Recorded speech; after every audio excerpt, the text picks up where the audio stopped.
Имам Шамиль. Его имя спустя века вызывает только уважение и восхищение. Он прошел путь от простого горца до национального лидера, объединившего народы Кавказа. Шамиль создал государство со своими законами – имамат. Изучение его личности не теряет актуальности и по сей день. Для настоящих горцев и мусульман он остается примером храбрости, сильного духа и высокого нрава. И как бы ни пытались дискредитировать великого имама, спустя столетия его авторитет остается непререкаемым. Создать это государство в таком регионе, как Кавказ, как Дагестан, как Чечня, на то время это было очень непростым делом. Амбиции людей, порядки в каждом обществе, феодальные владения, вольные общества, знаете, разбирательство между обществами. Очень трудно было создать воедино и создать вот это государство, которое впоследствии стало называться как имамат. Сын простого кузнеца, Шамиль получил прекрасное мусульманское образование. Знал философию, риторику, богословие, говорил и читал по-арабски, по-русски и на многих кавказских языках. Его образованность, талант и ум, дарованные ему Всевышним, говорят о нем как о выдающемся человеке, который остается образцом для подражания для многих поколений. Имам Шамиль – это лицо своей эпохи, можно сказать.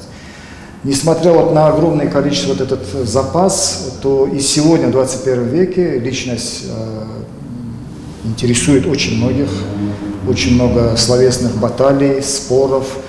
Но я думаю, что все и оппоненты, и последователи должны признать, что это уникальная личность, и такой личности, в принципе, в истории Кавказа мы больше не имеем. 25 лет имам противостоял огромной Российской империи, которая не могла справиться с горсткой повстанцев.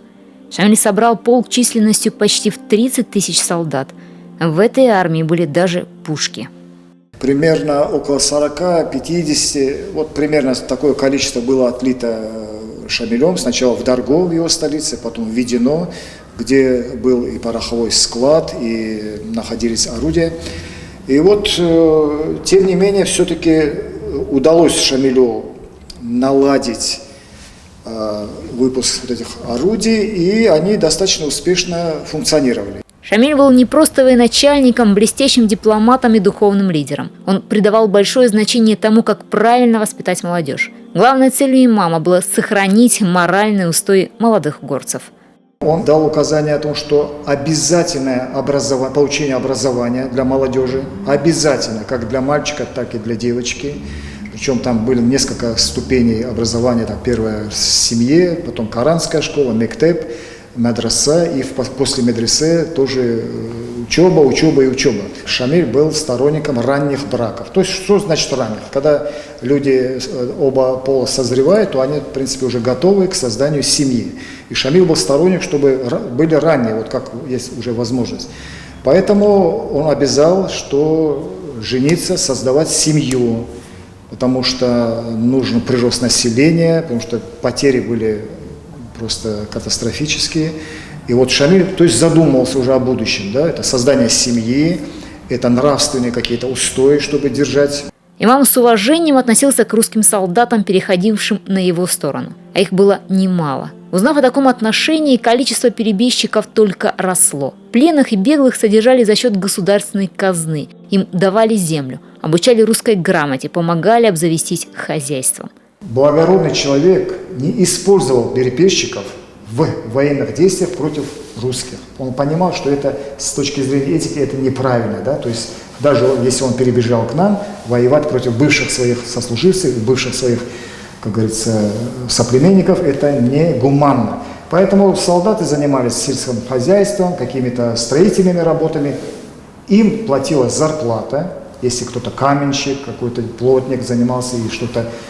Гуниб стал последним оплотом имама Дагестана и Чечни. Силы горцев и царской армии были однозначно неравны. Кровопролитные бои продолжались. И, наконец, было принято решение о переговорах. Шамиль и не думал сдаваться в плен. Но здесь его уже не выпустили. И он здесь остался. Что ему оставалось делать? Вытащить кинжал, кинуться на Борятинское, убить его. Что этим? Это уже здесь не было бы разума. А этот человек понимал, что дело уже шло к концу, дело закончилось. И поэтому он остался, что случилось, то случилось. Личность имама вызывала у окружающих безмерное уважение и восхищение. А сам Кавказ стал для всего мира символом мужественности, непокоримого горского духа и любви к свободе. В каждом городе, где он останавливался, в каждой станице, это и Ставрополь, Моздок, Курск, Тула, Чугуево, Харьков, Москва, да, его встречали толпы народа. Это были не какие-то заказные толпы, которых, значит, посылали встречать человека. В местной газете некий журналист сделал вывод в своей публикации. Он пишет дословно: видя все это, себя поневоле спрашиваешь, кто же все-таки победитель? Представляете? Пленник он или он победитель? Обычно пленников так не встречают в народе. В каждом городе, в каждом поселке. Всю жизнь имам Шамиль мечтал о совершении хаджа. Ему удалось это только в возрасте 73 лет. Он совершил паломничество в Мекку. Бывший предводитель Дагестана и Чечни скончался после посещения Медины. Имам Шамиль был похоронен на знаменитом кладбище Аль-Баки, где покоятся родственники и известные сподвижники пророка, мир ему и благословение Всевышнего. И здесь невольно вспоминается мольба пророка Юсуфа, мир ему: «Господи, умертви меня мусульманином и присоедини меня к праведникам». Патимат Бурзиева, Рамазан Магомедов, канал Алиф, Дагестан. Если есть темы и события, которые вы считаете, что нужно осветить, напишите нам news@alif.tv.